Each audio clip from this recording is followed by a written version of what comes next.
کیا آپ جانتے ہیں وہ کون لوگ تھے جن کی لاشوں کو پرندوں نے اٹھا کر سمندر میں پھینک دیا؟ پورا واقعہ جاننے کے لیے بنے رہیے ہمارے ساتھ۔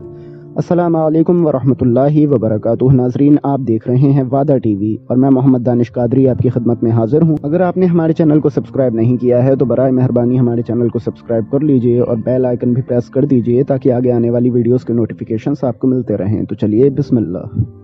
ناظرین، یہ واقعہ قوم عاد کے بارے میں ہے۔ قوم عاد مقام احقاف میں رہتی تھی جو عمان و حضرموت کے درمیان ایک بڑا ریگستان ہے۔ ان کے مورث اعلیٰ کا نام عاد بن اوس بن ارم بن سام بن نوح ہے۔ پوری قوم کے لوگ ان کو مورث اعلیٰ عاد کے نام سے پکارنے لگے۔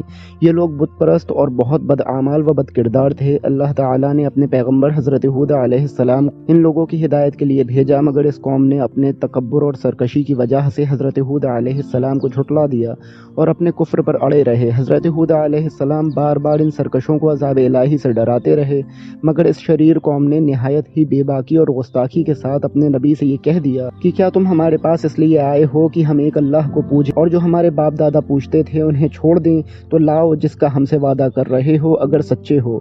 آخر عذاب الہی کی جھلکیاں شروع ہو گئیں۔ 3 سال تک بارش ہی نہیں ہوئی اور ہر طرف قحط خشک سالی کا دورہ ہو گیا، یہاں تک کہ لوگ اناج کے دانے کے لیے ترس گئے۔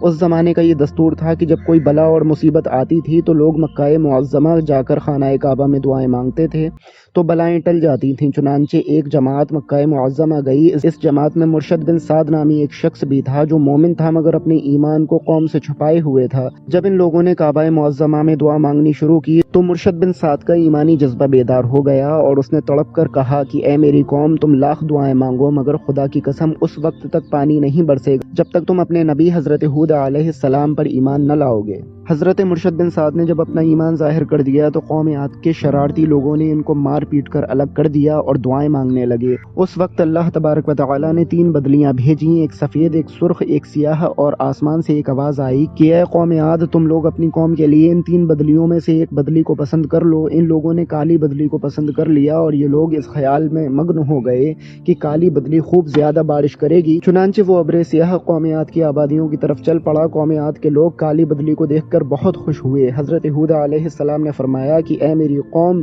دیکھ لو عذاب الہی ابر کی صورت میں تمہاری طرف بڑھ رہا ہے۔ مگر قوم کے گستاخوں نے اپنے نبی کو جھٹلا دیا اور کہا کہ کہاں کا عذاب اور کیسا عذاب، یہ تو بادل ہے جو ہمیں بارش دینے کے لیے آ رہا ہے۔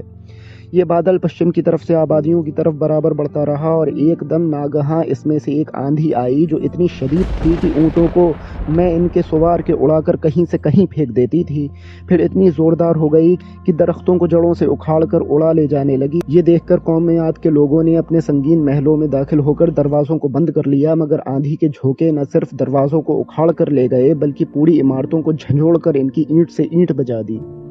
7 رات اور 8 دن مسلسل یہ آندھی چلتی رہی، یہاں تک کہ قوم عاد کا ایک ایک آدمی مر کر فنا ہو گیا اور اس قوم کا ایک بچہ بھی باقی نہ رہا۔ جب آندھی ختم ہوئی تو اس قوم کی لاشیں زمین پر اس طرح پڑی ہوئی تھیں جس طرح کھجوروں کے درخت اکھڑ کر زمین پر پڑے ہوں۔